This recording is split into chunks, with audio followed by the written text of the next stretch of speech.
गजर माऊलीचा, गजर माऊलीचा. विजेल घरा आता पाविजेल घरा या दातारा संगती, पायावरी ठेवणी माथा सर्वथा अनुपेक्षी, येथोनी तेथवरी आता नाही सत्ता अनेकांची, पायावरी ठेवणी माथा सर्वथा अनुपेक्षी. तुका म्हणे चक्रपाणी, तुका म्हणे चक्रपाणी शिरोमणी बळ्यांचा, पायावरी ठेवणी माथा सर्वथा अनुपेक्षी. विठ्ठल विठ्ठल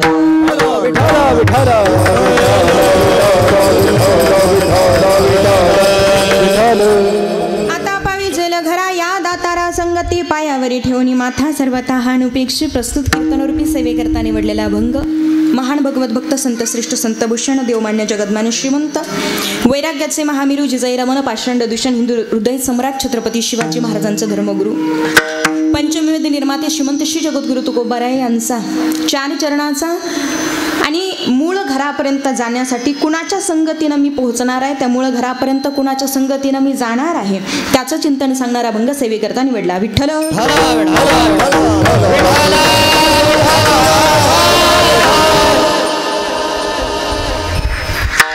इहलौकिक घर परलौकिक घर, घराचे बरेच प्रकार आहे, पण तुकोबाराय म्हणतात मी माझ्या मूळ स्वरूपाच्या घरी जात असताना त्या उदार देवाच्या संगती आणि त्या उदार देवाच्या संगतीनं मी माझ्या मूळ घरी जाणार आहे. आता पाविजेल घरा या दातारा संगती, दातार म्हणजे दाता, दातार म्हणजे देणारा, दातार म्हणजे उदार, जो देणारा आहे, जो दाता आहे, जो उदार आहे, त्याच्या संगतीनं मी माझ्या मूळ घरी जाणार आहे.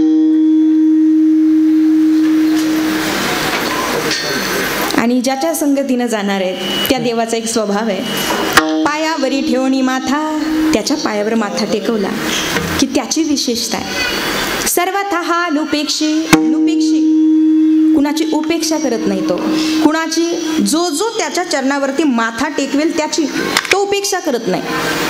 आणि त्या उपेक्षा न करणाऱ्या देवाच्या संगतीनं मी माझ्या मूळ स्वरूपाच्या घरी जाणार आहे.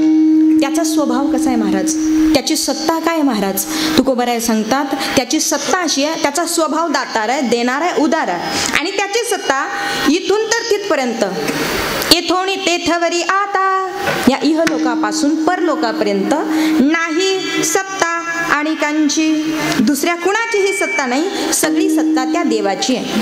आणि अशा सर्व सत्ताधीश असणाऱ्या देवाच्या संगतीनं मी माझ्या मूळ स्वरूपाच्या घरी जाणार आहे.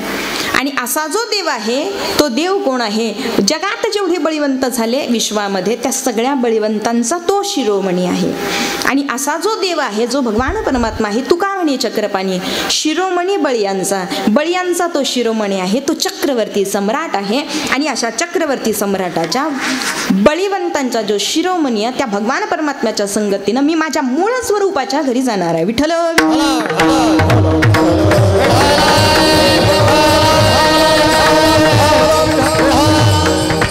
महायोग पीठे तटे भीमरथ्यां वरं पुंडरीकाय दातो मुनींद्रै समागत्य तिष्ठन्तमानन्द कंदं परब्रह्मलिंगं भजे पांडुरंगा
त्यांच्या कृपादाने कथेचा विस्तारो बाबाजी सद्गुरु दास तुका शरदिंदू समाकारे परब्रह्मस्वरूपिणी वासराव पीठ निलये सरस्वती नमोस्तुते अलंकापुरी रम्य सिंहासनस्थं पदं भोजते जस्फुरदिक् प्रदेशं विदिन्द्रादि देवस्वास्तूयमानं समाधिस्थमूर्ति भजे ज्ञानदेवं मनोजवं मारुततुल्यवेगं जितेन्द्रियं बुद्धिमतां वरिष्ठं वातात्मजं वानरयूथमुख्यं श्रीरामदूतं शरणं प्रपद्ये लोकाभिरामं रणरङ्गधीरं राजीवनेत्रं रघुवंशनाथं कारुण्यरूपं करुणाकरन्तं श्रीरामचन्द्रं शरणं प्रपद्ये कैलासराणाशुचन्द्रमौळी फणीन्द्रमाता मुकुटिझळाळी कारुण्य सिंधू भवदुःखहारी तुझ वीण शंभो मज कोण तारी कर जोडितो कथे काळी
चालवी सगळा नाम म्हणे विठ्ठल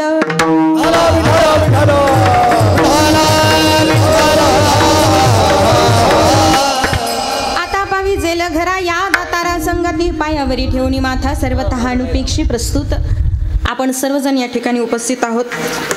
परम मंगलमय परात्पर अखिलेश्वरा कारण करुणा वृणालय भक्तवांच्या कल्पतरू तडिदित विनंदित पेतांबरधारी प्रभू रामचंद्र गोपाल कृष्ण कन्हैया छत्रपती शिवाजी महाराजांच्या चरण स्पर्शाने पावन पुनीत असणारी आपली पवित्र गोड अशी भूमी या पवित्र भूमीमध्ये निकम परिवाराने गोड अशी वास्तू या ठिकाणी उभारलेली आहे. समस्त निकम परिवाराने स्वतःच्या आवडीनुसार गोड अशी वास्तू अर्थात आपल्या भाषेमध्ये गोड घर ज्या परिवाराने उभारलं श्री भाऊसाहेब बाळकृष्ण निकम, श्री नाना भाऊसाहेब निकम, श्री साईनाथ भाऊसाहेब निकम, श्री संदीप भाऊसाहेब निकम, हा सर्व निकम परिवार मानवी जीवन जगत असताना आपल्या काही मूलभूत गरजा आहेत ज्या आपण लहानपणी शिकलो बाबा शाळेमध्ये. ज्या मूलभूत गरजा शिकवल्या आपल्याला त्याच्यामध्ये अन्न, वस्त्र आणि निवारा. मोबाईल त्याच्या चौथा दरा नाही का. या 4 गोष्टी आपण आता सध्या मानतो. कारण अन्नमय कोश म्हणजे शरीराला अन्नाची गरज आहे नाही का. वस्त्र असावं, निवारा असावा. अन्न, वस्त्र, निवारा या तिन्ही गोष्टी आपल्याला मूलभूत गरज आहे म्हणून शिकवलं गेलं. आता अन्न कसं असावं असावं आणि अन्न कोणतं सेवन करावं, शास्त्र यालाही काही गोष्टी तुम्हा आम्हाला शिकवतं. शास्त्रानुसार अन्न कुठे सेवन करावं आणि अन्न कुणाच्या घरचं खावं, अन्न कुठे खावं आणि अन्न कधी खावं आणि कसं खावं, याच्यात पण काही नियम आहे. वस्त्र परिधान करत असताना वस्त्र कोणती परिधान करावी यालाही काही नियम आहेत. आणि घरामध्ये राहत असताना कोणत्या घरामध्ये राहावं, ते घर कसं असावं, त्या घराची आखीव रेखीवता कशी असावी, ते घर कसं बांधावं, ते कोणत्या दिशेला असावं, त्या घरामध्ये पवित्रता किती असावी, त्या घरामध्ये पवित्रताच नाही तर त्या घरामध्ये दोषही राहणार नाही याची काळजी आपण कशी घ्यावी, या सगळ्या गोष्टींचा विचार म्हणजे वास्तुशांती. विठ्ठल विठ्ठल.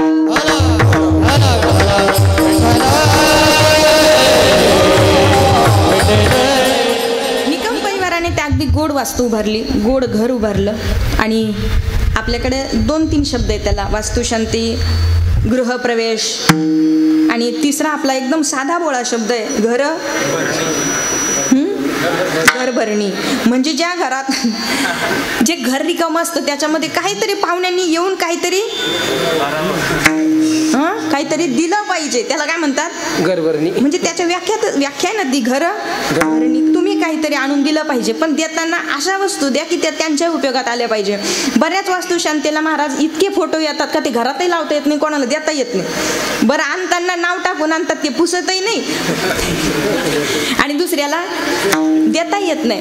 आपण जे वस्तू देतोय त्या वस्तूचा कमीत कमी त्या समोरच्या देणाऱ्याला फायदा झाला पाहिजे असं काहीतरी द्या. बऱ्याच वास्तुशांती होतात पण अजूनपर्यंत भरपूर घरं अशी की त्या घरामध्ये साधं एक ज्ञानेश्वरी नावाचा ग्रंथ नाही, म्हणजे तुकोबरायांचा गाथा नावाचा ग्रंथ नाही, गीता नावाचा ग्रंथ नाही.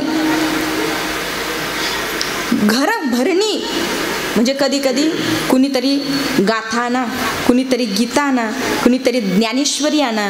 त्या घरात जे जे महत्वाचं आहे ते आणण्याचा प्रयत्न करा. घर भरणी म्हणजे काय, त्या वस्तू आपण ज्या ज्या त्यांना उपयोगी पडतील त्या वस्तू त्यांच्यापर्यंत पोहोचवायच्या, त्याला आपण घरभरणी म्हणतो.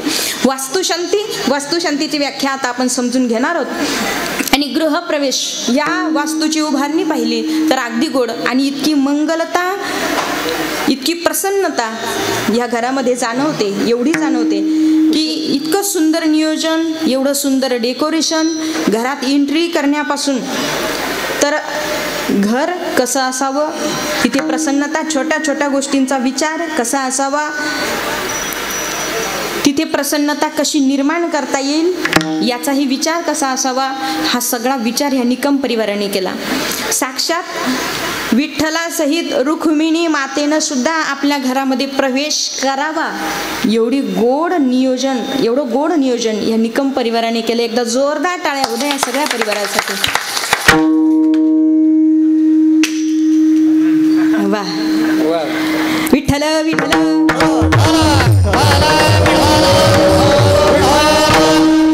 प्रसन्नता आहे, वास्तू गोड उभारलेली आहे. प्रत्येकाचं एक स्वप्न असतं, म्हणजे प्रत्येकानं काही ना काही ठरवलेलं असतं. कुणाचं गाडी घेण्याचं स्वप्न असतं, कुणाचं शेतीचं स्वप्न असतं, कुणाचं घराचं स्वप्न असतं. कोण म्हणतं माझ्याकडे एवढे पैसे आले की मी ह्या कंपनीची गाडी घेईल, अमक्या नावाची गाडी घेईल. बरं, कुणाचं स्वप्न असतं माझ्याकडे एवढे पैसे आले की मी एवढे तोळे सोनं घेणार, असतं की नाही. हां, आता आपलं सगळ्यांचं ते तुमच्याकडे ते मणी ना महाराज मणी, द्राक्षाचे काय राहतात ते नंतर मणी. तुमचं एक स्वप्न असतं आपलं, त्या मण्यावर काय घ्यायचे असतात, मनीच असतं की नाही. याचे एवढे मणी निघाले की मग त्याचे एवढे मणी घेणार, हे पण एक स्वप्न आहे. काही लोकांचं स्वप्न आहे एवढी एकर माझ्याकडे शेती असली पाहिजे, तेवढ्या शेतीचा एवढ्या एकर शेतीचा मालक मी असलो पाहिजे, हे काही लोकांचं स्वप्न आहे. आणि काही लोकांचं स्वप्न असतं की आपल्याकडे छान सुंदर आणि गोड असं एक घर असलं पाहिजे. विठ्ठल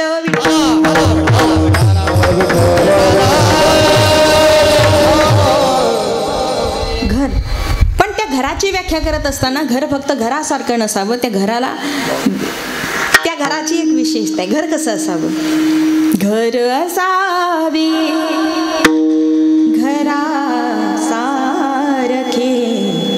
नको नुसत्या भिंती, तेथे असा प्रेम जिव्हाळा, नको नुसती नाती.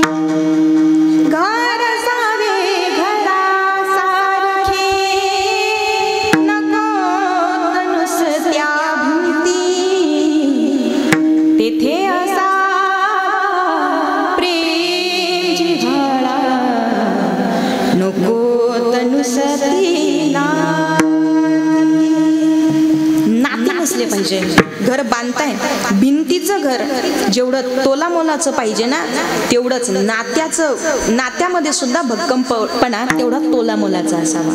घरामध्ये फक्त भिंतीच्या घराला शोभा नाही आहे, तर तुमच्या अंतःकरणात असणाऱ्या जिव्हाळा किती एकमेकांविषयी. जुन्या काळी 50-50 माणसांचे कुटुंब होते. ते 50-50 माणसांचे कुटुंब असताना एकूण 50 माणसं जर घरी असले आणि 50वा एक माणूस जर बाहेर असेल तर 50वा एक माणूस घरी येईपर्यंत आई घरातले एकूण 50 माणसं जेवत नव्हते. जेवायचे का? एकूण 50 माणसं एका माणसासाठी जेवायला थांबत होते. एकूण 50 माणसं एक माणूस येईपर्यंत जेवत नव्हते. एक माणूस घरी यायचा, मग 50 माणसं जेवायचे. एवढी माणुसकीची भिंत तेव्हा भक्कम होती. एवढी माणुसकी तेव्हा भक्कम होते. आता घरामध्ये 50 माणसं जाऊ द्या, 40 राहिले नाही, 40 जाऊ द्या, 30 राहिले नाही, 30 जाऊ द्या, 20 राहिले नाही, 20 जाऊ द्या, 10 राहिले नाही, 10 जाऊ द्या. इनमिन घरात किती डोके?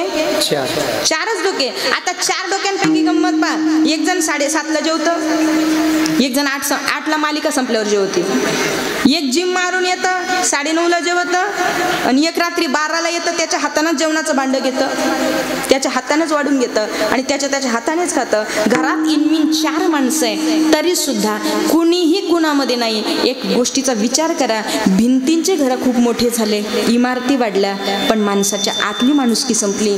एक वेळा इमारत छोटी असू द्या, पण माणसाच्या अंतःकरणात असणारा जिव्हाळा मोठा असावा. विठ्ठल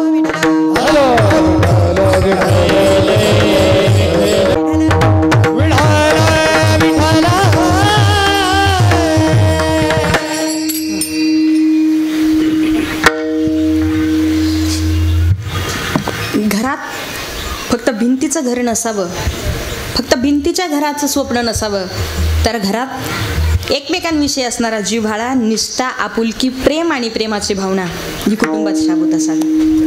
मी नेहमी एक वाक्य सांगत असते, बस झाला आता एक असलं त्या एकनाथसाठी लावा आता.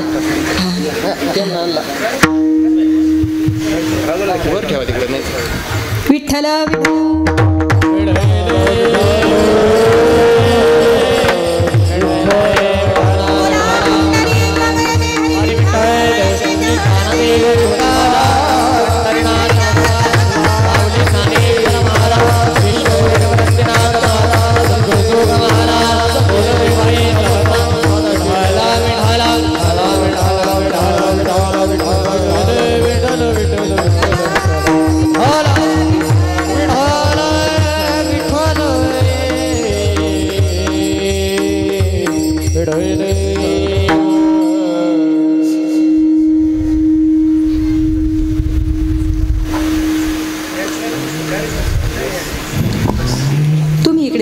तुमच्याकडे पण एखादा फॅन फिरवायचा नाही ना, इकडे लक्ष द्या.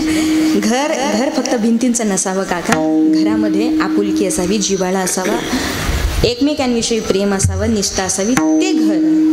आणि एक सांगू का, मंदिराची व्याख्या करताना एक वाक्य लक्षात घ्या. मंदिर म्हणजे काय? मग मंगलता, दिव्यता आणि रम्यता. जिथे मंगलता असते, जिथे दिव्यता असते आणि जिथे रम्यता असते त्याला मंदिर असं म्हणतात. मग मंगलता, दिव्यता आणि रम्यता ही तिन्ही गोष्टी या तुमच्या घरामध्ये निर्माण करू शकता. म्हणजे घराचं सुद्धा मंदिर करता येतं. पण कधी जेव्हा मंगलता असेल तेव्हा, कधी जेव्हा दिव्यता असेल तेव्हा, कधी जेव्हा रम्यता असेल तेव्हा घरात असणाऱ्या प्रत्येक कुटुंबातल्या प्रत्येक माणसाविषयी असणारा जिव्हाळा जेव्हा अंतःकरणात असेल तेव्हा घराला मंदिर करता येतं. बऱ्याच घरं मंदिर राहिले नाही, बरेच घरं मंदिराऐवजी स्मशानभूमी झाले. जसं स्मशानभूमीत गेल्यानंतर माणसांची तोंड पडतात ना, तशी घरात आले माणसं की माणसांची तोंड पडतात.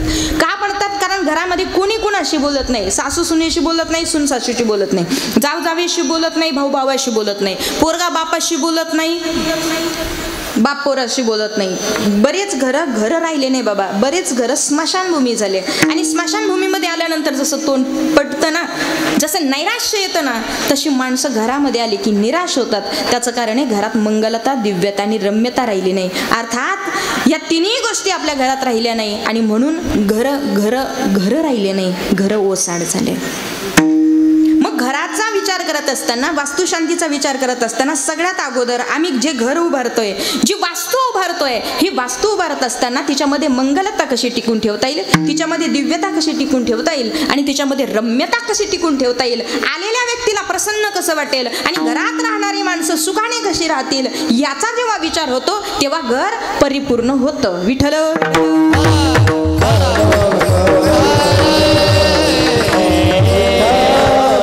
पण या सगळ्या गोष्टी करत असताना ते घर सुद्धा तसं असावं. घर बांधत असताना त्या घरामध्ये दोष नसले पाहिजे. घरात जर दोष असतील तर घरात असणारे दोष तुम्हा आम्हाला जीवन जगण्यासाठी दुःखी करत असतात. तुमच्या आमच्या वाट्याला येणारं दुःख घरात असणाऱ्या दोषाचाही परिणाम असू शकतो बरं का. वास्तुदोषही असू शकतो. कशावरून? घर बांधत असताना शास्त्र असं सांगतं, ज्या ठिकाणी घर बांधतात ना त्या ठिकाणी, म्हणजे ती जी जागा आहे जिथं तुम्ही ते घर काय असेल प्लॅन इस्टिमेट तुम्ही काढतात. प्लॅन इस्टिमेट काढताना जेवढी जागा तुम्ही आखली, जेवढी जागा तुम्ही ठरवली की एवढ्या जागेमध्ये एवढ्या स्क्वेअर फुटाचं आम्हाला घर बांधायचं, जेव्हा तुम्ही ही सगळी जागा ठरवली आणि ती जागा ठरवल्यानंतर त्या जागेमध्ये बांधकाम करण्याचा विचार सुरू झाला. आता लक्षात घ्या, शास्त्र असं सांगतं, जेव्हा घर बांधायचं आहे ते घर बांधत असताना ती जागा शुद्ध असली पाहिजे. ती जागा जर अशुद्ध असेल, त्या जागेमध्ये जर दोष असतील तर जागेचे दोष तुमच्या घरामध्ये सुख शांती कधीच राहू देत नाही. मग जागेचे जे दोष आहे ते जागेचे दोष कसे निर्माण होतात? ती जागा शुद्ध आहे की अशुद्ध आहे हे आपल्याला माहिती आहे का? नाही सांगता येत. मग तुम्ही म्हणाल जागा शुद्ध आहे का अशुद्ध आहे ही कशी कळेल? ज्या जागेत तुम्ही घर बांधताय ती जागा अशुद्ध असू शकते. कशावरून? जागा अशुद्ध असण्याचे बरेच कारण. त्या जागेमध्ये जर घर बांधलं तर त्याचा परिणाम त्या घरावर होतो. कधी कधी जागेत काही दोष असतात. आपण लक्षात घ्या बरं, आपण जर एखाद्या ठिकाणी शास्त्र असं सांगतं जेवायला बसलो तर खाली आसन घेऊन बसावं. का? कारण त्याचा परिणाम, त्या जागेचा परिणाम आपल्यावर होतो. रामप्रभू जेव्हा वनवासाला चालले होते, सीतामाता, रामप्रभू, लक्ष्मणजी वनवासाला चालल्यानंतर सीतामातेचा एका विशिष्ट प्रांतात गेले, एका विशिष्ट ठिकाणी गेले आणि तिथे गेल्यानंतर सीतामातेच्या मनातला विचार बदलला, लक्ष्मणजींच्या मनातला विचार बदलला. नको ते बुद्धीमध्ये विचार यायला लागले आणि ते विचार, मी कशासाठी आलो असेल श्रीरामप्रभूच्या सोबत वनवासाला, कशासाठी आलो असेल, वनवास तर आम्हाला होता, मी कशासाठी आलो, हा विचार लक्ष्मणजीच्या मनात आला. सीतामातेच्या मनात विचार आला, अरे खरं तर वनवास हा माझ्या पतीला होता आणि पती सोबत येणं हा माझा अधिकार आहे, ते माझं कर्तव्य आहे आणि मी वनवासाला आले, पण ह्या लक्ष्मणजीचं यायचं काय काम होतं, हा विचार मनात आला. कुणाच्या? सीतेच्या. तो प्रांत संपला, पुढे आले आणि दोघांच्याही मनातला तो विचार गेला. दोघही जण रामप्रभूच्या समोर येऊन उभे राहिले आणि रामप्रभूला सांगतात, प्रभू आमच्या डोक्यामध्ये येऊनही तो विचार आला होता, हा विचार येण्याचं काय कारण? रामप्रभूंनी सांगितलं, ज्या प्रांतातून आपण चाललो होतो तिथे एका स्त्रीवरून 2 राक्षसांचं झालेलं युद्ध, त्या राक्षसांचं रक्त त्या भूमीवरती सांडलं, परिणामी पडलं आणि परिणामी त्या भूमीमध्ये ते दोष निर्माण झाले आणि त्या भूमीत आपण येत असताना तुमच्या दोघांमध्ये त्या भूमीचा परिणाम झाला, त्या जागेचा परिणाम झाला आणि बुद्धीमध्ये विचार बदलले. विठ्ठल विठ्ठल.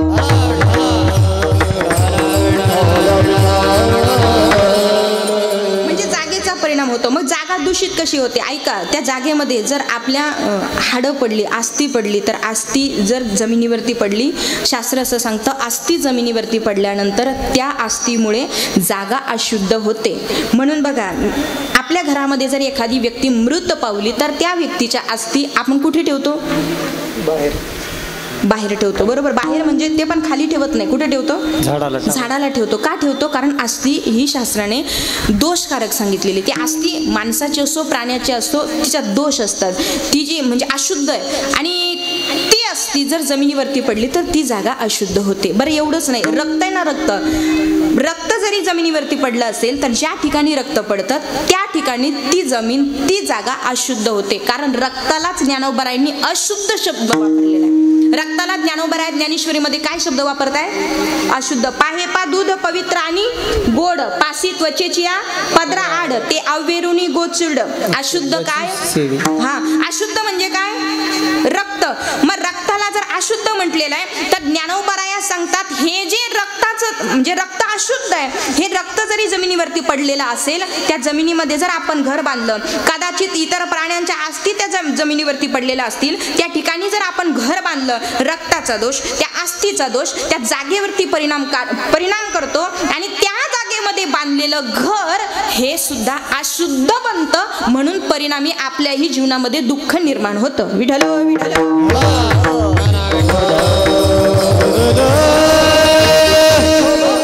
बरं, तुम्ही म्हणाल आता अजून एका गोष्टीचा विचार करा. तुम्ही एक प्रश्न तुमच्या डोक्यामध्ये आला की न आला मला माहिती नाही, आला का? नाही आला. तुमचं चालू द्या. आम्ही कीर्तन संपलं का जेवण करून घरी जाणार आहे की नाही? आता सगळ्यांच्या डोक्यात एक प्रश्न यायला पाहिजे होता की ती जागा ज्या ठिकाणी आपण घर बांधतोय ती जागा शुद्ध आहे की अशुद्ध आहे हे आपल्याला माहिती नाही. ती शुद्ध आहे की अशुद्ध आहे हे आपल्याला माहिती नाही. बरं, मग शुद्ध आहे अशुद्ध हे माहिती नसेल आणि त्या ठिकाणी जर आपल्याला घर बांधायचं आहे तर ती शुद्ध करण्यासाठी पर्याय काय? तर त्याला सुद्धा शास्त्राने जागा शुद्ध करण्यासाठी जागा शुद्धीचे काही उपाय सांगितले. आपल्याला घर बांधायचं आहे, ती जागा शुद्ध करायची असेल तर शास्त्र असं सांगतं, सर्वांनी लक्षपूर्वक ऐका. किती अपवित्र जागा असू द्या ती पवित्र करता येते. किती पण अपवित्र असू द्या आई पवित्र करता येते. कशाने? ऐका. नांगर करायचा. कशाचा? लोखंडाचा नाही. मग सोन्याचा. नांगर कशाचा? सोन्याचा. आणि सोन्याच्या नांगराने जेवढ्या जागेत तुम्हाला घर बांधायचं आहे तेवढी जागा सोन्याच्या नांगराने जर नांगरली तर ती जागा काय होते? काय होते? पवित्र होते. बाबा, तुम्हाला जर घर बांधायचं असेल तर सोन्याचा नांगर घ्या आणि ते नांगरून झालं का मग संस्थेवर नेऊन पोचवा. ऐका. शास्त्र असं सांगतं, जर सोन्याचा नांगर केला आणि ज्या जागेत घर बांधायचं आहे त्या जागेला नांगरून घेतलं तर ती जागा पवित्र होते. होते बरं का पवित्र, ती जागा पवित्र होते. तुम्ही म्हणाल माई आमच्याकडं घर बांधायलाच एवढे पैसे नाही, त्याच्या सोन्याचा नांगर, सोन्याच्या नांगराने तेवढी जागा नांगरायची, तेवढी जागा नांगरून झाली की मग ती जागा पवित्र होणार. एवढं काही आमचं बजेट नाही, काळजी करू नका. एवढं जर तुमचं बजेट नसेल तर त्याच्या पुढे आपल्याला गुरुजी ब्राह्मण बुवा येतात, तो सोपा पर्याय सांगतात. सोन्याचा नांगर घेण्याची परिस्थिती आपली नाही. बरं, मग ते आपल्याला सांगतात की तुम्ही एक काम करा, सोन्याची एक काडी आणा. बरेच ब्राह्मण बुवा सांगतात सोन्याची काडी आणा. त्या सोन्याच्या काडीला नांगराचा आकार देतात, ती पूजेमध्ये ठेवतात आणि ती पूजेमध्ये ठेवून मग यथायोग्य प्रकारे मंत्रघोषाच्या द्वारे जेव्हा ती पूजा केली जाते तेव्हा ती जागा पवित्र होते. तुम्ही म्हणाला आम्हाला सोन्याचा नांगर घ्यायलाही पैसे नाही आहे आणि सोन्याची काडी घ्यायला सुद्धा पैसे नाही आहे. ऐका, सोन्याचा नांगर घेऊ नका, सोन्याची काडी घेऊ नका. त्याच्यापेक्षा सोपा पर्याय सांगू का? याच्यापेक्षा सोपा पर्याय असा आहे की तुम्हाला जर वाटत असेल सोन्याची काडी नको, सोन्याचा नांगरही नको, पण जागा मात्र पवित्र झाली पाहिजे, त्याच्यासाठी एकच करायचं. काय? ज्या ठिकाणी आपल्याला घर बांधायचं आहे त्या ठिकाणी ती जागा मोजून झाली की 3 दिवस गावरान गाय त्या जागेमध्ये बांधायची. गावरान गाय त्या जागेमध्ये बांधली की 3 दिवस तिचं गोमूत्र, तिचं शेण त्या जागेमध्ये पडणार. 3 दिवसानंतर ती गाय सोडून बाजूला बांधायची आणि मग ज्या ठिकाणी ते गोमूत्र आणि शेण पडलेलं आहे त्याच शेणाने तेवढी जागा, ज्या ठिकाणी घर बांधायचं आहे तेवढी जागा त्याच शेणाने सारवून घेतली की कुठलाही दोष त्या जागेत शिल्लक राहत नाही. विठ्ठल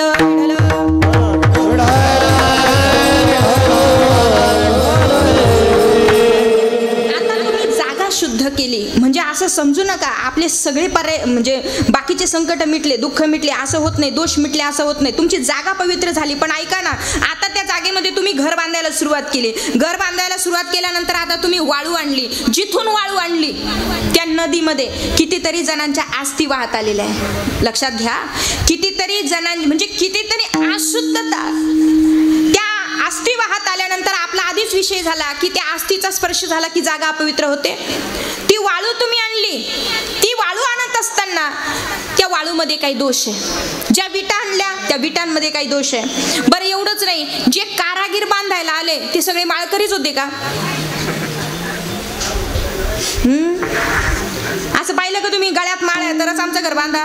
नाही, सगळे घर बांधणारे माळकरी नाही. मग कुणीतरी खाऊन आलं, कुणीतरी पिऊन आलं, कुणीतरी नको त्या व्यसनांनी परावृत्त झालेले आलेले, नको ते व्यसन केलेले, दारू पिऊन आलेला जर एखादा कारागीर घर बांधायला लागला, झाले ना दोष, त्याचा दोष त्या घरात उतरला, त्या भिंतीमध्ये उतरला, तुमचं घर तयार झालं. बरं, आता जे पेंटर आले तेही सगळे माळकरी नाही, स्लायडिंग बसवायला आले तेही सगळे माळकरी नाही, जे फरशी बसवायला आले तेही सगळे माळकरी नाही. आता तुमचं घर उभं राहिलं, पण आता जागा जरी तुमची शुद्ध असली, पण आता हे सगळं बांधत असताना पुन्हा दोष. आता हे जे दोष आहे, आता हे दोष जाण्यासाठी काय करावं? मग शास्त्र असं सांगतं, तुम्ही जागा शुद्ध करण्यासाठी गायीचा प्रयोग केला, आता ह्या सगळ्या उभारलेल्या भिंती आणि हे पूर्ण झालेलं घर शुद्ध करण्यासाठी वास्तुशांतीचा विधी. विठ्ठल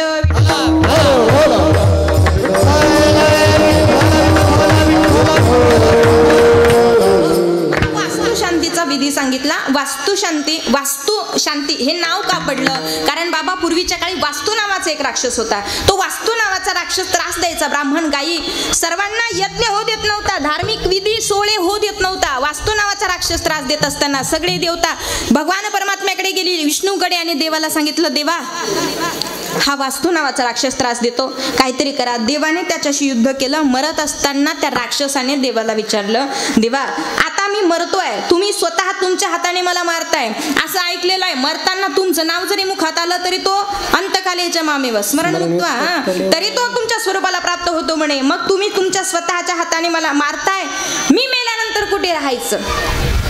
तेव्हा देवाने सांगितलं, ऐक, इथून पुढे तू मेल्यानंतर तुला राहण्यासाठी जागा, ज्या ठिकाणी नवीन घराची उभारणी होईल, नवीन घर बांधलं जाईल, तिथे जाऊन तू राहायचं. पण कधीपर्यंत? जोपर्यंत तुझी शांती होत नाही तोपर्यंत. त्या राक्षसाचं नाव होतं वास्तू. जोपर्यंत तुझी शांती होत नाही तोपर्यंत. एकदा का तुझी शांती झाली, म्हणजे वास्तू शांती झाली, की पुन्हा तुला त्या घरात राहण्याचा अधिकार नाही. तू त्या घरातून निघून जायचं आणि नवीन घर जिथं उभारलं जाईल तिथे जाऊन राहायचं.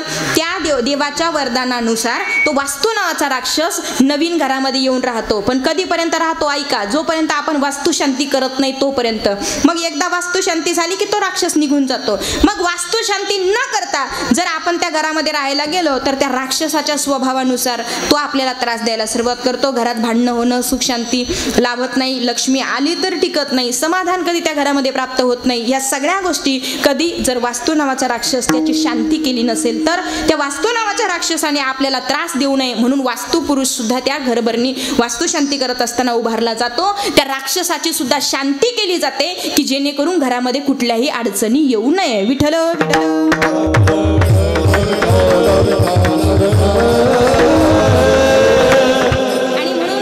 वास्तुशांती आपल्याला करावी लागते. सुख समाधान शांती मिळवण्यासाठी. गोड असं घर या निकम परिवाराने उभारलं. तसे पाहायला गेलं तर आपल्या प्रत्येकाला एक घर, दिवसभर कुणी कुठेही जाऊ द्या, पण सायंकाळी ओढ लागते आपल्या घराकडे येण्याची.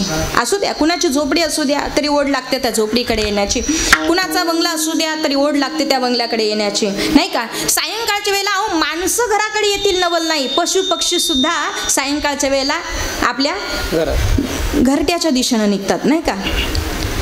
पशु पक्ष्यांना सुद्धा आपल्या घराची ओढ लागते. संत महात्मे सुद्धा म्हणतात, आम्हालाही आमच्या मूळ घराकडे जावं वाटतं.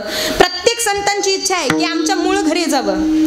आमच्या मुक्ताबाई तर गोड वर्णन करतात, बाई बाई जाते ग माहेरा,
जाण्याचे, म्हणून मुक्ताबाई सुद्धा म्हणतात बाई बाई जाते ग माहेराला, बाई बाई जाते ग माहेराला, कुठे माझ्या मूळच्या घराला, माझ्या मूळच्या घराला, बाई बाई जाते ग माहेराला, बाई बाई जाते ग माहेराला. मी माझ्या मूळ घरी जाणार आहे, माझ्या मूळच्या घराला. मूळचं घर म्हणजे कोणतं? जाईन गे माये तया पंढरपुरा, जाईन गे माये तया पंढरपुरा, जाईन गे माये तया पंढरपुरा, जाईन गे माये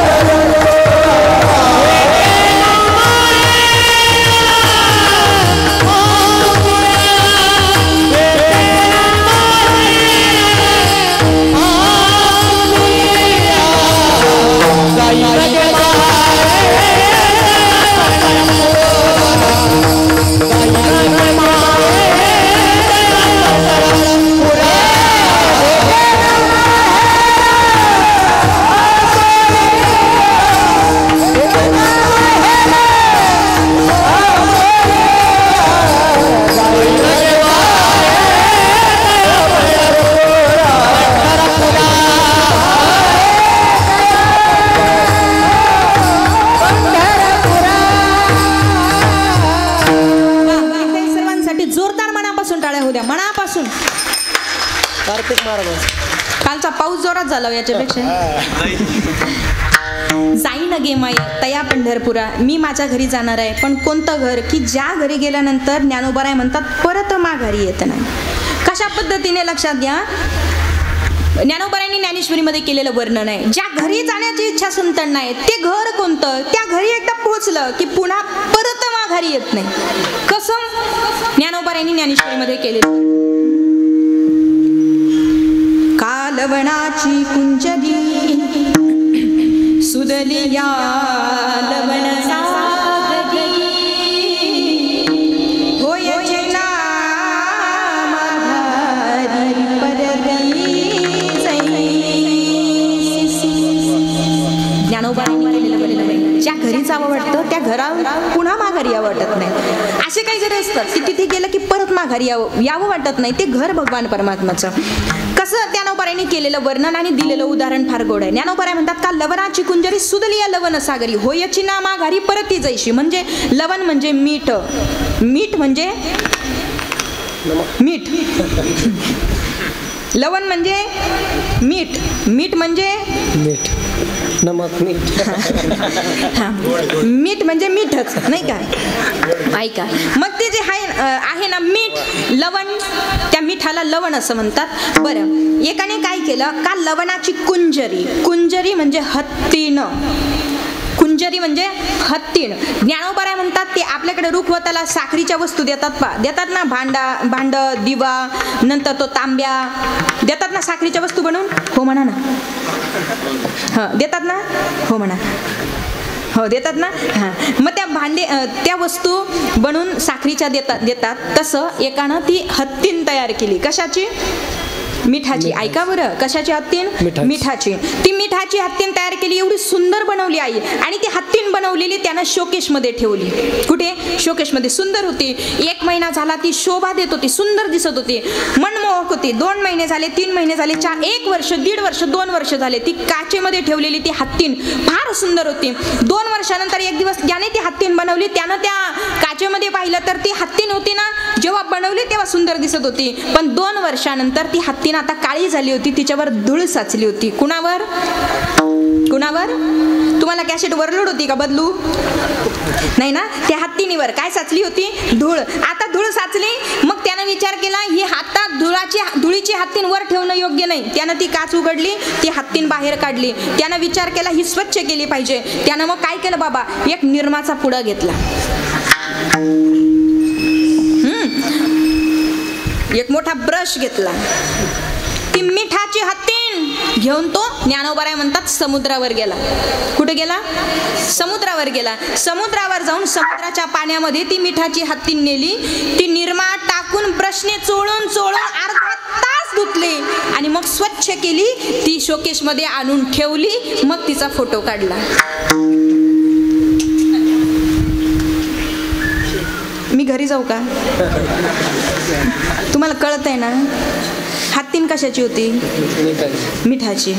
ती धुवायला कुठं नेली? समुद्रावर. ती कशाने धुतली? निर्माने आणि पाण्याने. आणि ती घरी आणली, शोकेश मध्ये ठेवली. तिचा फोटो काढला, डीपीला ठेवला. मी खाली बसू का परत? अहो ती हत्तीन मिठाची होती ना. ती समुद्राच्या पाण्यात नेली. ज्ञानोबारायांनी केलेलं ऑब्झर्वेशन आहे, निरीक्षण आहे. ते ज्ञानोबाराय म्हणतात, अरे का लवणाची कुंजरी सुदलिया लवण सागरी. ती जर समुद्रामध्ये नेली मिठाची हत्तीन, होयची ना माघारी. ज्ञानोबाराय म्हणतात, होयची ना माघारी परती जैसी. ती येईल का पुन्हा माघारी? नाही नाही नाही नाही. तसं म्हणतात, तेवी मजसी एकवट. हो, जे माझ्याशी एकरूप झाले, जे रिघाले गा सुबटा, तया पुनरावृत्तीची वाट मोडली गा. ज्ञानोबाराय म्हणतात, तसं माझ्या मूळ स्वरूपाच्या घरी एकदा पोहोचला की तो पुन्हा माघारी येत नाही. तुकोबाराय म्हणतात, त्या घरापर्यंत आम्हाला पोहोचायचं आहे, पण त्या घरामध्ये पोहोचण्यासाठी, त्या घरापर्यंत पोहोचण्यासाठी आम्हाला गरज आहे संगतीची. मग कुणाची संगती करणार? महाराज म्हणतात, जीवाची नाही. कुणाची? नको संतांची. ही कुणाची? देवाच्याच संगतीनं त्याच्या घरी जातो. अभंगाचं पहिलं चरण.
एकनाथ दादासाठी मनोभावे टाळ्या उद्या जोरदार.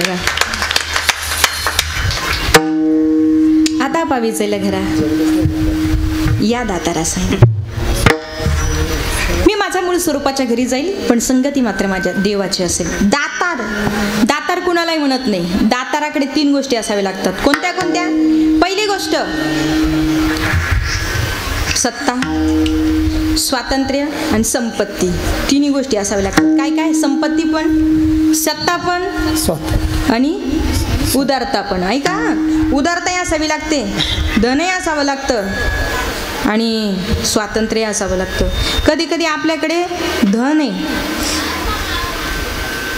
अंतःकरणात देण्याची उदारता पण आहे, पण स्वातंत्र्य नाही. सप्त्याच्या वर्गणीला जर आले ना, हो द्यायचे बरं का, सप्त्याचंच काम आहे, दिलंच पाहिजे, देण्याची इच्छा आहे.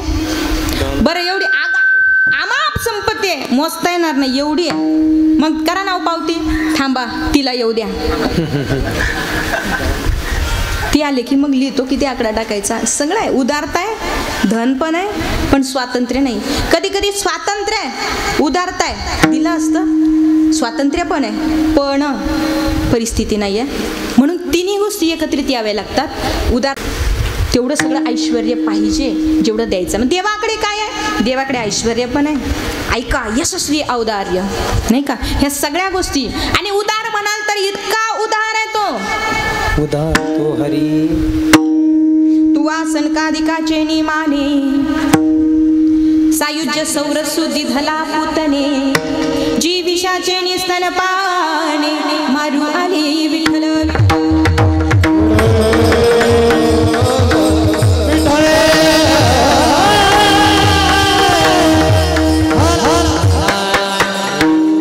उदार तू हरी, ऐसी कीर्ती चराचरी, अनंत हे थोरी, गरजता ती पवाडे, अनंत हे थोरी, गरजता ती पवाडे, अनंत हे थोरी, गरजता ती पवाडे. ते उदार आहे, उदार. आणि म्हणून ह्या सगळ्या उदार, दातार, देणारा किती देतो? वैऱ्याला सुद्धा देतो. तू असंकाधिकाचे निमाणे, सायुज्य सौरसुदी धला पुतने, जी विषाचे निस्तन पाने. आणि जी मारायला आली तिला देतो, जी मारायला आली तिला सुद्धा, आईला जी मुक्ती दिली ती तिला देतो, त्या पुतणीला देतो. एवढा देव उदार आहे. एकदा रामायणामधला गोड प्रसंग आहे. जेव्हा बिभीषण रामप्रभूला शरण आले, तेव्हा शरण आल्याबरोबर शत्रूच्या भावाला, रावणाच्या भावाला म्हणजे बिभीषणाला रामप्रभूंनी लंकेचं राज्य देऊन टाकलं. ऐका, जेव्हा लंकेचं राज्य दिलं म्हणजे राज्याभिषेक केला, त्यावेळेला रावण मेलेला नव्हता. रावण जिवंत असताना लंकेचं राज्य बिभीषणाला दिलं. मग एकाने प्रश्न विचारला, म्हणे अजून रावण मेलाही नाही, तरी तुम्ही लंकेचं राज्य बिभीषणाला दिलं. जर समजा रावणाने मरणाच्या अगोदर त्याचा विचार बदलला, त्याला वाटलं आपणही रामाला शरण गेलं पाहिजे, तुम्ही ते लंकेचं राज्य बिभीषणाला दिलं, मग तुम्ही रावण शरण आल्यानंतर रावणाला काय द्याल? त्यावेळेला रामप्रभूंनी दिलेलं उत्तर अगदी गोड आहे. रामप्रभू सांगतात, बिभीषण शरण आया है, कर दी लंका दान, रावण शरण आएगा तो करूंगा अयोध्या दान. अरे बिभीषण शरण आला तर लंका दिली. जर खरंच रावण शरण आला ना, त्याला मी माझं लंकेचं, अयोध्येचं राज्य देऊन टाकेल. एवढी उदारता देवाशिवाय दुसरी कुणामध्येच नाही. विठ्ठल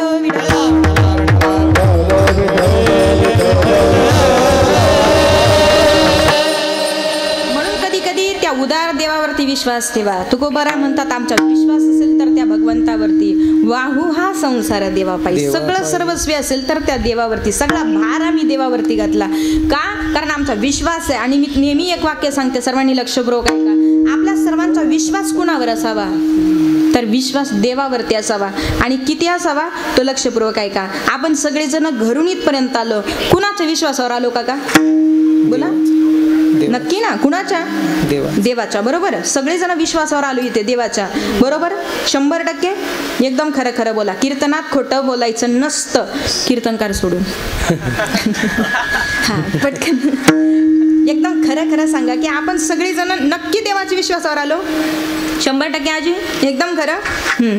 आता मला एक सांगा, कुलुपा लावून कोण कोण आलं? कुलुपा कुणी कुणी लावल्या? सर्वांनीच. मग इमानदारीनं सांगा, आपला विश्वास देवावर आहे का कुलुपीवर आहे? कुणावर आहे? कुलुपीवर.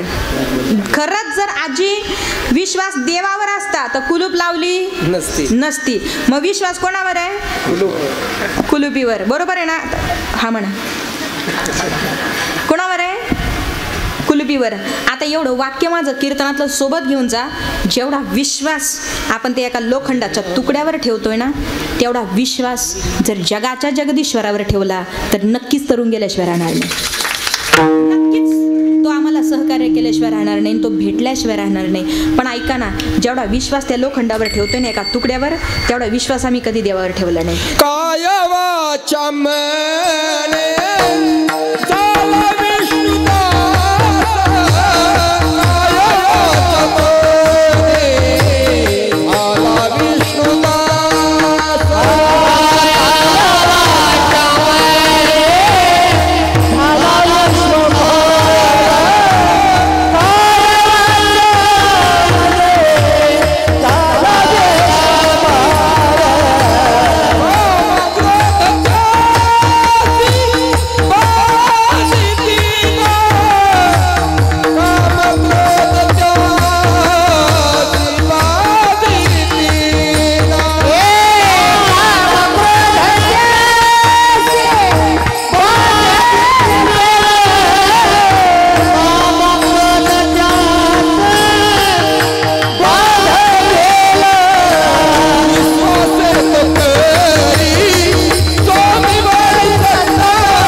सत्ता. मग तुमची सत्ता स्वामीवर असणार आहे. विश्वास असावा कुणावरती?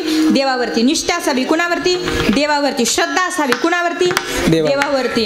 अहो, देवावरती श्रद्धा, देवावरती विश्वास, देवावरती निष्ठा. काही जण म्हणतात, महाराज अजून काही जन्माला आलेले आहेत, जगात देवच नाही,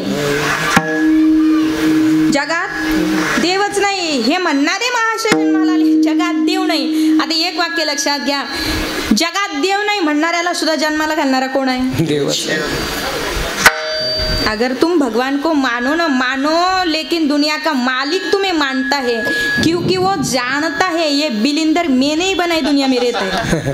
तुम्ही माना न माना त्याला काय, तो आपल्याला मानतो, त्यानं मानतोय तोपर्यंत बरं आहे, त्यानं मानायचं सोडून दिलं की झालं आपलं. तो मानतो हे महत्वाचं आहे. आणि ऐका, भरपूर जण आहे की जगात देव नाही. आमची एकदा MSY ला असताना कॉलेजच्या वतीनं स्पर्धा, म्हणजे वक्तृत्व स्पर्धा होती पुण्याला, प्रागतिक विचार व्याख्यानमाला.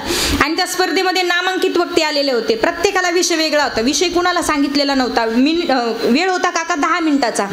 वक्ते सामान्य नव्हते, वक्ते बरेच मोठे मोठे होते. म्हणजे प्रत्येक क्षेत्रातले अभ्यासपूर्ण विषय मांडणारे वक्ते त्या व्याख्यानमालेला होते. आणि विषय कुणाला अगोदर सांगितलेला नव्हता. योगायोगाने मीही त्या व्याख्यानमालेला पोहोचले. तिथे व्याख्यानमालेला सुरुवात झाली आणि स्टेजच्या जवळ गेलं, पायरीच्या जवळ गेलं की तिथे एक जण असायचा, तो हातामध्ये चिठ्ठी द्यायचा, वक्त्याने ती चिठ्ठी वाचायची, चिठ्ठीमधला विषय वाचायचा आणि त्या विषयावरती 10 मिनिटं बोलायचं.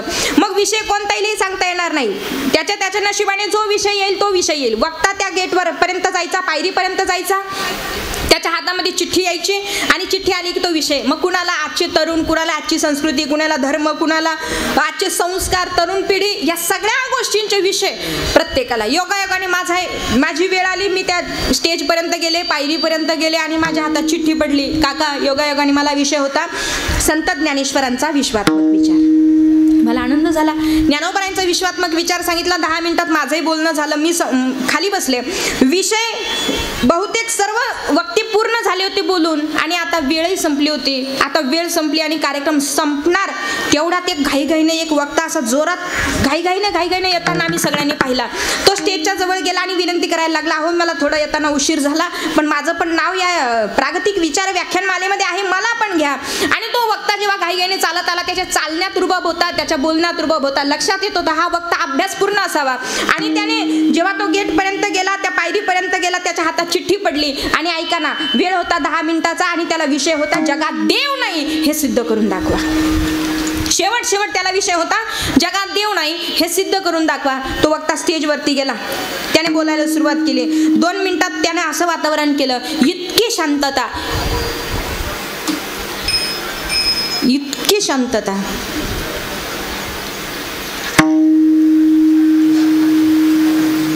आता जेवढी ना इतकी शांतता ते निर्माण झाली. आणि सुई पडेल, टाचणी पडेल तरी आवाज येईल. 2 मिनिटात त्याने स्तब्ध वातावरण केलं. 3ऱ्या मिनिटाला त्याने असं वातावरण केलं, एवढं बोलायला लागला सुंदर, अप्रतिम. सगळी माणसं म्हणायला लागली, काय वक्ता बोलतोय, बोलण्याची शैली असावी अशी, काय शब्दफेक आहे, काय विचार आहे, काय वक्तृत्व आहे, काय अभ्यास आहे, काय विषयाचे मुद्देसूद मांडणी आहे, काय बोलतोय वक्ता, बोलावं तसं, विषय मांडावा तसा. 3, 4, 5 मिनिटं झाले. 5 मिनिटामध्ये बाबा 50% बसलेले माणसं म्हणायला लागले, हा माणूस म्हणतोय ते खरं आहे, खरंच जगात देव नाही. 6 मिनिटं झाले. 6व्या मिनिटाला 60% लोक म्हटले खरंच जगात देव नाही. 7 मिनिटं झाले. 70% लोक म्हटले खरंच माणूस म्हणतोय ते खरंय, खरंच जगात देव नाही. अहो 9 मिनिटं झाले. 9 मिनिटाला तर बसलेले 90% लोक म्हणायला लागले खरंच जगात देव नाही. आणि 10 मिनिटं झाले, बसलेले 100% लोक म्हणायला लागले टाळ्या वाजून, खरंच माणूस म्हणतोय ते खरंय, खरंच जगात देव नाही. तो वक्ता 10 मिनिटं झाले खाली बसला. सगळ्यांच्या माइंडमध्ये एकच विचार चालू होता, खरंच जगात देव नाही. काय माणसाने विषय मांडला. आता सगळे वक्ते बोलून झाले होते. आता फक्त राहिला होता आमचा निकाल. आम्ही सगळेजण जीव मुठीत धरून पाहत होतो पहिला नंबर कुणाचा येणार. तेवढ्यात ती यादी जाहीर झाली आणि पहिलं नाव घेतलं. पहिला नंबर कुणाचा, ज्याने 10 मिनिटं सांगितलं ना जगात देव नाही, त्याचा पहिला क्रमांक आला. आम्ही सगळे नाविलाजाने टाळ्या वाजायला लागलो. अरे एवढी मेहनत करून याने देव जगात नाही हे सिद्ध केलं आणि सांगितलं आणि तो त्याचा पहिला क्रमांक आला. आम्ही सगळेजण खाली बसलो. त्याचं काय असेल स्वागत झालं आणि मग आम्ही सगळे वक्ते एका ऑफिसमध्ये येऊन बसलो. सगळेजण त्याचं अभिनंदन करायला लागलो. वा तुम्ही किती सुंदर बोलतात, किती छान तुम्ही विषय मांडला, किती सुंदर बोलतात. सगळ्यांनी अभिनंदन केलं आणि आमचे जे महत्त्वाचे अधिकारी होते ना, ते अधिकारी त्यांच्या जवळ गेले, हातात हात घेतला आणि म्हणायला लागले, काय सुंदर बोलतात हो तुम्ही, काय विषय मांडला हो तुम्ही, काय तुमची शब्दफेक आहे, काय तुमची भाषा शैली, किती सुंदर बोलतात तुम्ही, एवढं भारी बोलले की 10 मिनिटात जगात देव नाही हे तुम्ही सिद्धच करून दाखवलं, काय अप्रतिम बोलतात तुम्ही, कसं काय एवढं भारी बोलतात. तो वक्ता म्हटला, ही देवाची कृपा. देव आहे, देव आहे,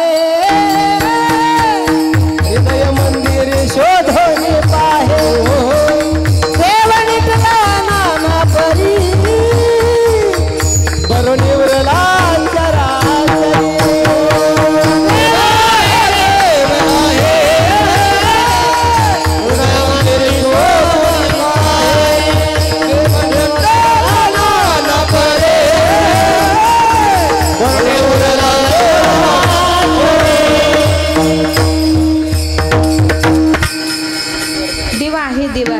ज्याने 10 मिनिटं सांगितलं देव नाही, तो म्हणतो मी हे बोललं, ही कोणाची कृपा, देवाची कृपा. तेव्हा महाराजांचं बोलणं सिद्ध झालं, देव आहे, देव आहे, हृदय मंदिरी शोधून पाहे. मग जो देव आहे, ज्याने तुम्हा आम्हाला जन्माला घातलं, श्रद्धा त्याच्यावरती असावी, निष्ठा त्याच्यावर असावी, विश्वास त्याच्यावरती असावा. आणि त्या विश्वास कधी पडेल, जेव्हा आम्हाला कळेल की खरंच तो देव उदार आहे, तो देव दाता आहे आणि तो देव स्वतंत्र आहे. विठ्ठल विठ्ठल.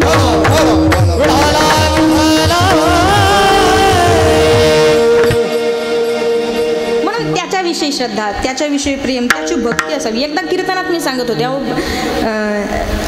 भक्ती करा, गळ्यात पवित्र तुळशीची माळ असावी, नामस्मरण करावं, भक्ती करावी देवाची.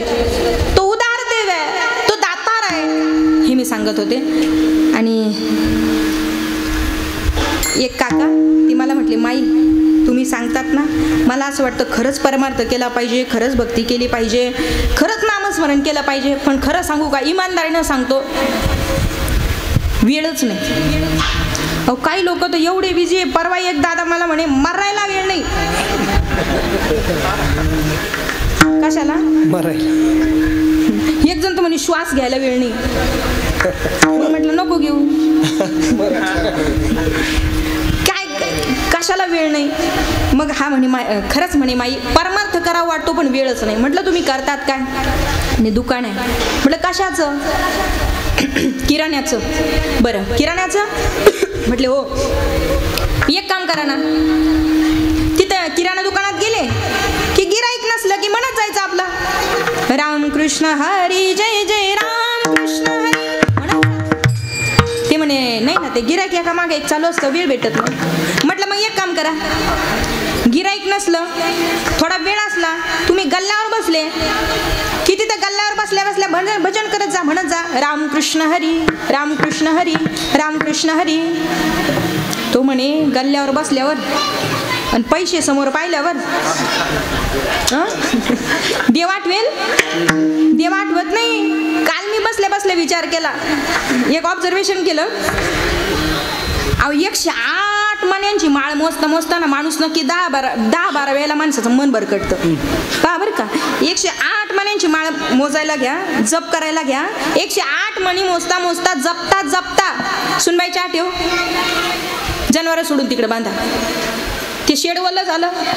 कोण कोणाचा आला पा. पोरगा रडते, त्याला सुनबाई आता जपणं झालेलं आहे, माळ जप पूजा होत आली, आता चहा बनवून ठेव. 108 मण्यांची माळ जपत असताना आई कमीत कमी 10-20 वेळेला माणसाचं मन भरकटतं. पण ऑब्झर्वेशन करा, 10,000चा बंडल समोर असावा आणि आपण ते पैसे मोजत असावा, किती वेळेला मन भरकटतं. भरकटतं का.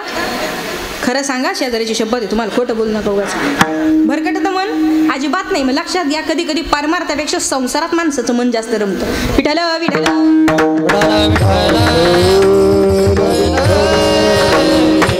मग मी त्या काकांना म्हटलं, काका तुम्ही गल्ल्याच्या समोर बसले की मग म्हणत जा, देवाचं भजन करत जा, नामस्मरण करत जा. नाही म्हणे पैसे समोर असल्यावर देव आठवत नाही. म्हटलं मग एक काम करा, संध्याकाळी घरी आले की कमीत कमी जेवण झाल्यानंतर 10-20 मिनिटं तरी देवाचं भजन करत जा. म्हणे दिवसभर एवढा थकून जातो, कधी खातो कधी पडतो, असं होतं, भजन होत नाही. मग पहाटे उठत जा, 1 तास तरी देवाला द्यायचा. नाही पहाटे उठून सकाळी उठल्यापासून गिऱ्हाईक चालू होतं. मग काका करणार काय, दुकान कशाचं, किराण्याचं. म्हटलं एक काम करा, मग आता तुम्हाला काय वेगळा वेळ काढायची गरज नाही, तुम्हाला याच्यातच परमार्थ सांगते. तुमच्या दुकानात काय काय. म्हणे खसखशीपासून तर मिठापर्यंत सगळंच आहे. बरं आता ऐका, तुमच्या दुकानात ते काय फळ आहे का. म्हणे हो आहे. जायफळ. म्हणे ते पण आहे. म्हटलं ते मायफळ. म्हणे ते पण आहे. जिरे ते पण आहे. म्हणे मिरे हिंग वगैरे. म्हणे ते पण आहे.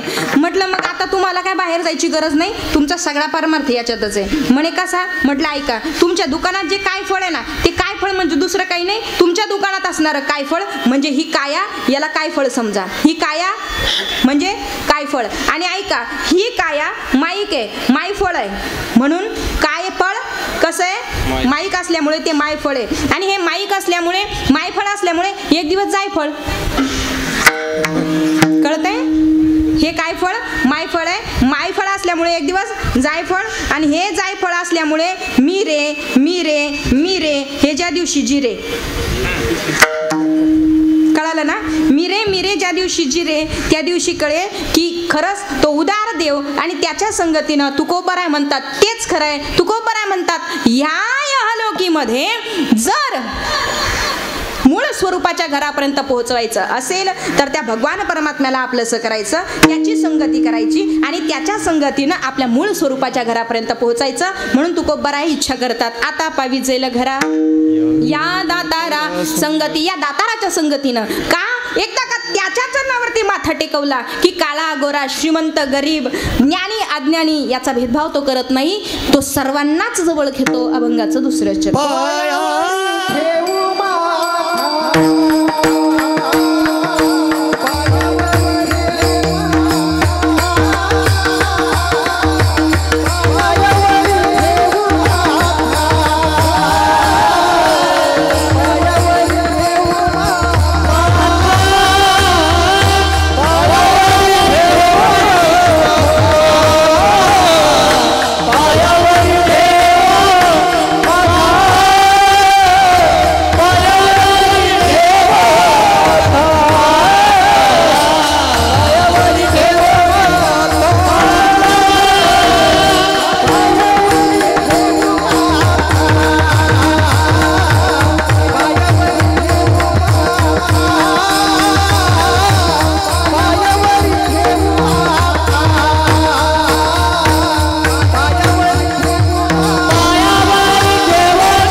जोरदार टाळ्याने आमच्या नाथा महाराजांसाठी जोरदार होऊ द्या एकदम मनापासून टाळ. लेकरू आज फार गोड वाजवत आहे मृदंग नाही का बाबा? हा मला तेच वाटतं घेऊन जावं का घेऊन जा. विठ्ठल विठ्ठल.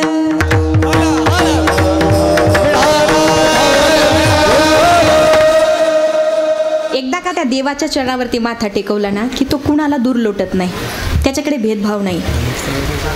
यारे यारे लहान थोरत याती भलते नारी नर कुणी या. त्याच्या चरणावर माथा टेकवणारा कसाही असो नाहीतर कसाही असो तरी तो उद्धार करतो. कसाही असला तरी उद्धार आहे आणि कसाही असला तरी सज्जन कसाया. उच्च नीच काही लेणे भगवंते, उच्च नीच काही लेणे भगवंते.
त्याच्याकडे श्रीमंत गरिबीचा भेदभाव नाही.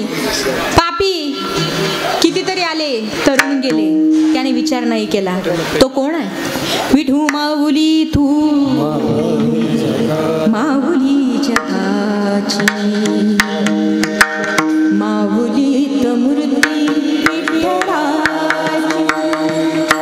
विठ्ठला पांडुरंगा विठू माऊली तू माऊली जगाची, विठू माऊली तू माऊली जगाची, माऊली मूर्ती विठ्ठलाची. काय तुझी माय सांग श्रीरंगा, काय तुझी माया सांग श्रीरंगा. संसाराची पंढरी तू गेली पांडुरंगा, डोळ्यात माया चंद्रा अमृताची गोडी आणि अभंगा विठ्ठला.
माऊली जगाची, माऊलीत मूर्ती विठ्ठलाची. म्हणून त्याच्या चरणावरती माथा टेकवला की पुन्हा तो माघारी फिरवत नाही. पायावरी ठेवणे माता सर्वतः अनुपेक्षी. एकदा त्याचं मोठ्या प्रेमाने भजन करूया. विठो जय जय जय जय हो रघुमाई.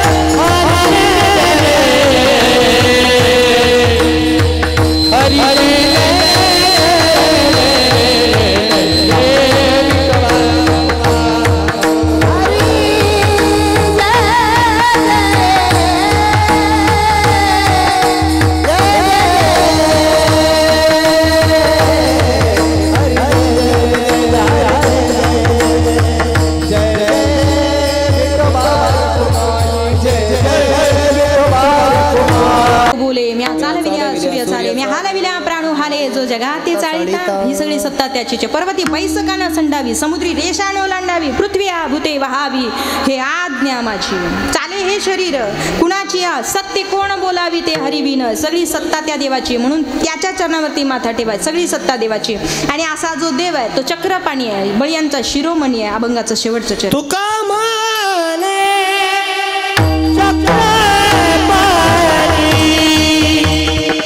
तुका माने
ज्ञानेश्वर माऊली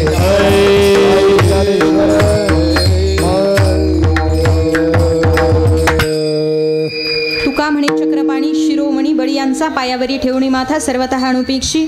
या ठिकाणी नियोजित वेळेमध्ये सेवा आवरण्याचा प्रयत्न करूया. सेवेला गोड अशी विण्याची साथ करणारे आमचे विनेकरी बाबा लाखलगावकर आप्पा, जोरदार टाळा हो द्या मनापासून. असं वाटतं जणू काय तुकोबरायाच कीर्तनाला येऊन उभे राहिले की काय. एवढं गोड, ज्यांच्या चेहऱ्याकडे पाहिल्यानंतर प्रसन्नता, सात्विकता असे असणारे आप्पा, आपले मनापासून धन्यवाद. मला खरं म्हणजे कीर्तन अजून अर्धा तास करायचंच होतं, पण म्हणलं विठ्ठल रुक्मिणी हात कमरेवर ठेवून लई कंटाळतील.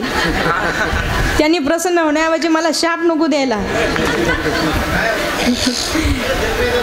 बरं, त्यांना सारखी कमरेवर हातच ठेवून चालायचं ना. आम्ही मागच्या वर्षी दिंडीला विठ्ठल केला, तो वेळ म्हणजे लोक आले की कमरेवर ठेवायचा हात, लोक गेले की खाली ठेवायचा. का बरं रे असं कळ लागती, काय करू म्हणे मग. म्हणून पण अगदी गोड विठ्ठल रुक्मिणीसाठी एकदा मनापासून खरंच जोरदार टाळ्या उद्या.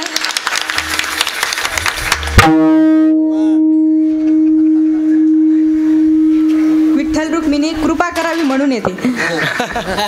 इकडे भजनी मंडळ, सगळ्या भजनी मंडळांसाठी एकदा मनापासून जोरदार टाळ्या होऊ द्या. इकडे सर्व आपले बालगोपाळ मंडळ, आपले ज्ञानराज वारकरी शिक्षण संस्थेमधील गोड असे असणारे लेकरं गोड अभ्यास करत आहेत, त्यांच्या मनापासून धन्यवाद. इकडे उपस्थित असणारे वागचोर संदीपजी महाराज, आपले मनापासून धन्यवाद. शेजारी धनंजयजी महाराज, आपले मनापासून धन्यवाद. कार्तिक महाराज, आपले मनापासून धन्यवाद. शेजारी निलेश बाबा आहेत, आपले मनापासून धन्यवाद. उपस्थित असणारे भजनी मंडळ, आपले सर्वांचे दादा मनापासून धन्यवाद.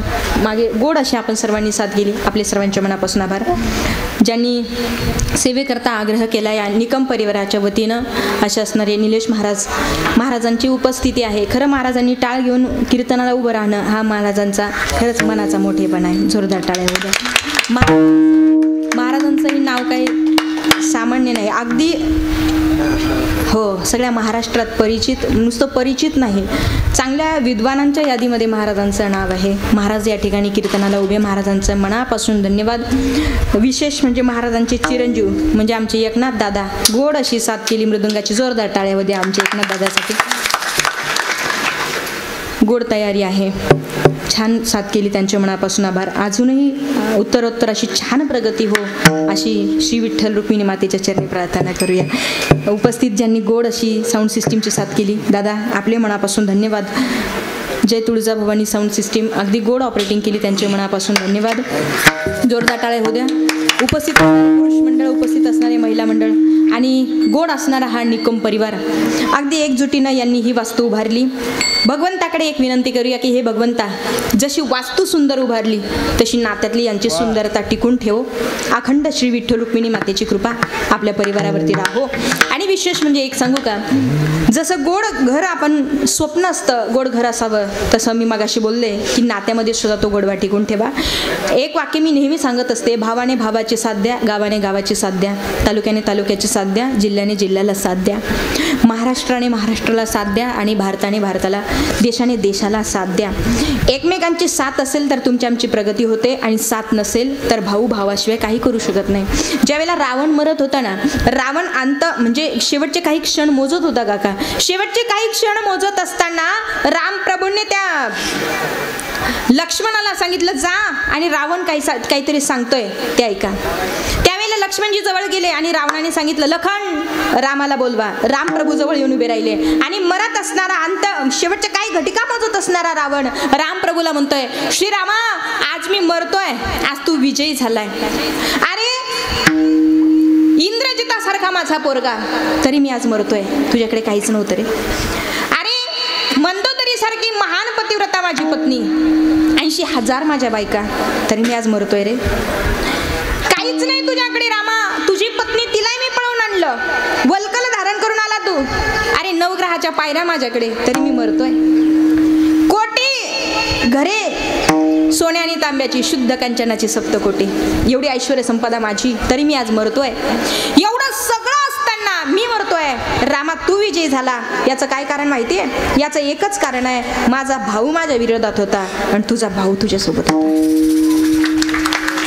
माझ्याकडे सगळं असून माझा माझा भाऊ विरोधात गेला ना म्हणून मी मरतोय. तुझ्याकडे काहीच नव्हतं, वल्कल धारण करून आला तू, वानरांच्या साथीनं विजय मिळवला तू, कारण तुझा भाऊ तुझ्यासोबत होता. म्हणून एक वाक्य लक्षात घ्या, किसी भी पेड़ की कटाई का किस्सा न होता अगर कुऱ्हाडी के पीछे लकडी का हिस्सा न होता. कोणतं झाड तोडलं जाऊ शकत नाही, पण कुऱ्हाडीला साथ देणारं लाकूड ते झाडाचंच असतं, म्हणून झाड तोडलं जातं. म्हणून एवढं लक्षात ठेवा, आपल्या माणसांनी आपलं कुटुंब सुसंघटित असावं, आपली माणसं सुसंघटित असावी, आपला परिवार सुसंघटित असावा, आपलं गाव सुसंघटित असावं, आपले सुसंघटन सगळ्या ठिकाणी असावं. याचा सगळ्यांनी जाणीवपूर्वक विचार करा. या निकम परिवाराचं सुद्धा हे गोड सुसंघटन आहे. सर्व परिवाराचे मनस्वी धन्यवाद. झालेली सेवा भगवतचरणी समर्पित. सेवेला पूर्ण विराम. विठाल जय जय विठाल. जय जय जय विठाल जय जय विठाल.